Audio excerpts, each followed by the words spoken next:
Hello and welcome. This is the tutorial for the Blackboard upgrade for post-university students. My name is Jennifer Bouchard and I am the Director of Instructional Design. As you can see here on your screen, here is our sneak preview of the new Blackboard system. We are in a test system here, so please be aware that a few things might be a little bit different when you see them on June 5th, but for the most part, we're just about ready to go, and we want to give you a sneak peek inside and show you some of the great new features that we have. So let's log in. There are two places where you can log in now, up here in the upper right corner and down here in the, I'll call the regular place. I'm going to put in my student ID here.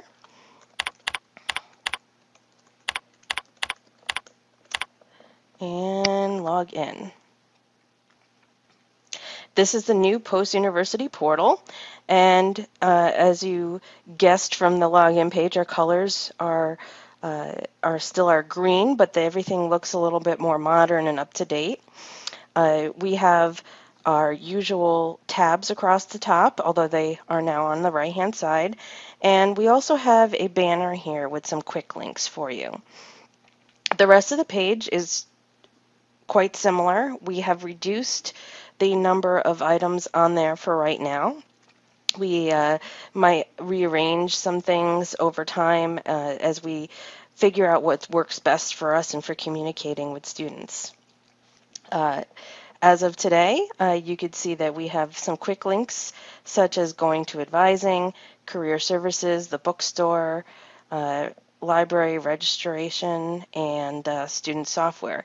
Many of these items are also located here on the Student Services tab, but if the icon such as Register Now, it needs to go to an external website, then that's what it will do. It'll take you directly to the registration portal. I'm going to click here on Student Services.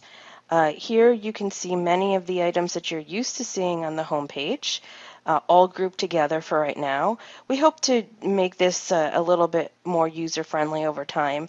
But to get started, everything that you might need, we think, is right here, including other links here to the bookstore, the software hub, tutor.com, career services, and registration and some other helpful items for you. In our next tab, the library, you will see that it has changed again. For those of you who have been with us for a few terms, we experimented with a new library that was very different from the past, and the feedback was mixed. Some thought it was great, but others found it a little bit difficult to navigate. So what we did is we created a hybrid version. We made it simple again, but we kept some of the things that were positive about it. So for instance, up here we have some icons that lead directly to some extra resources that the librarians have created, including your barcode request form. The librarians are also on Facebook and Twitter, so be sure to follow them, and you can contact them directly also through this top navigation area. Here in the top section of databases, you can see that we have the high-level databases that house all of our content collection for the university. And you can click on any one of these and find materials for your research and for your course. If you scroll down further, you'll see that we still do have sections by school. And this was done so that you can jump directly to your school to find more targeted information for what you might be studying. So these are the same databases as I said above, but they're drilled down a little bit. For instance, criminal justice abstracts are an EBSCO host. It's just to make it a little bit easier for you to find what you need, education starters for the School of Education, etc. You can find all of those things here under the EBSCO host link. Those just make it a little bit quicker for you. Next up is the 24/7 Help Desk tab. That I'm not going to click on. It's exactly the same as it always has been, so no changes there. Coming back to the post-university portal page, before I jump into a course, I'm going to show you one of the best new features is our universal navigation. Up here in the right-hand corner, if you click the drop down next to your name, you'll see that you have quick access to all of the courses that you have, and you can click into a course directly from here. And it is called universal navigation because it never goes away. So whether you're in your course or in a different tab or what have you, you will always have this available to you. I'm going to click on this next icon here within the drop down. It's the Blackboard logo, and it's going to open up a full screen for you here. This is an overview of what's happening in your system. If you are using the calendar or your professors are putting in due dates and quizzes and such, those will appear here, as well as posts from fellow students. If you've received some grades recently, those will appear here as well. These other icons are more specific, so this one is just about posts, updates, grades, and then this one here is the calendar, which I'm going to show you. This calendar is really wonderful because you can add your own items to the calendar and see what's going on in your courses if your professors have added information for your calendar. You can choose to see or not see different items. So if I wanted to not see my personal, I can simply uncheck it or recheck it. Institution, if we send out something from the university, you can see that as well on here. You may change the colors so that you can go directly to the purple because that's yours.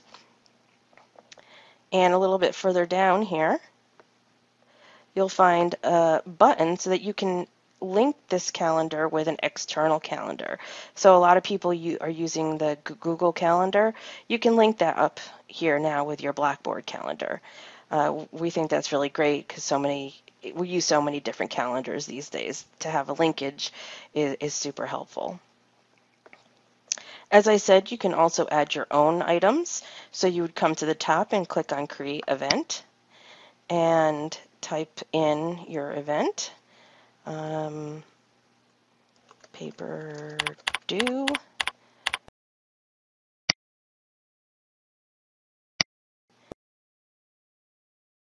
I'm gonna get that done. After entering all the information that you need for dates and times, simply click Save. So now you can see I have my own here. It's colored in purple. You click on it. If you had added event description, you'll find it right there. Okay.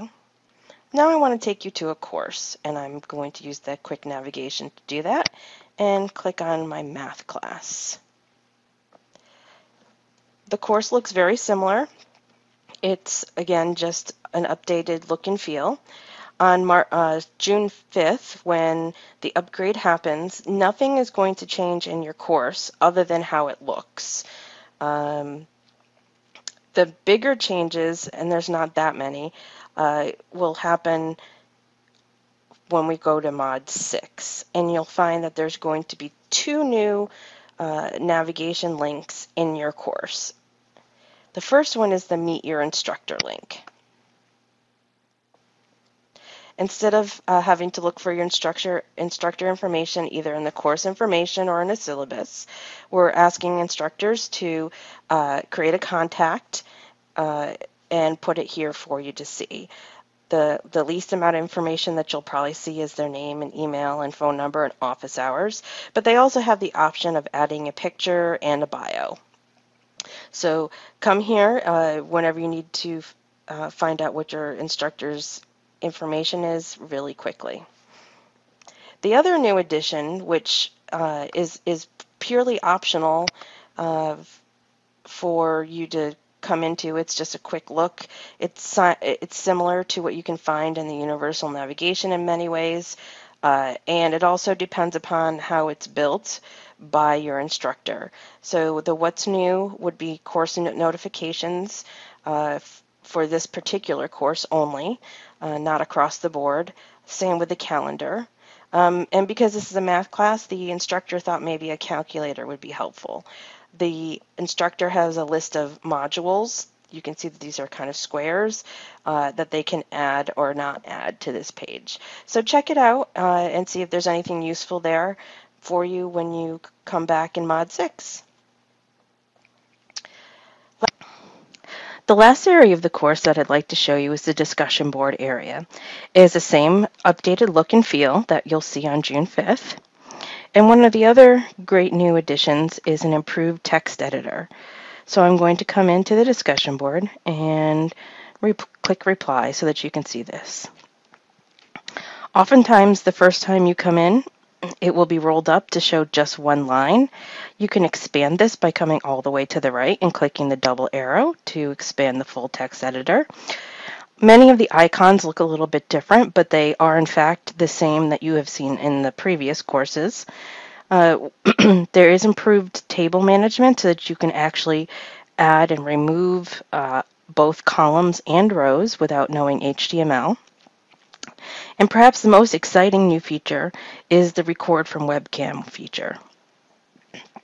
As you can see, it requires a sign in to YouTube. Once you sign in to YouTube, it will allow you to record your response via webcam and then post it directly to the discussion board. Although we have not integrated this quite yet into any of the courses, I would imagine that presentations, communications courses, foreign language courses, and the like will take advantage of this in the future. All right, I'm going to click out of this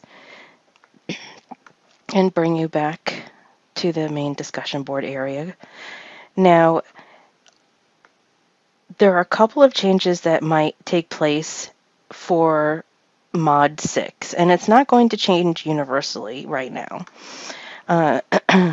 Some discussion boards have always been this. It depends upon your program, where there's always been only one question per discussion board or forum. So students will click in, and there won't be any responses here except for student responses. The question is not listed.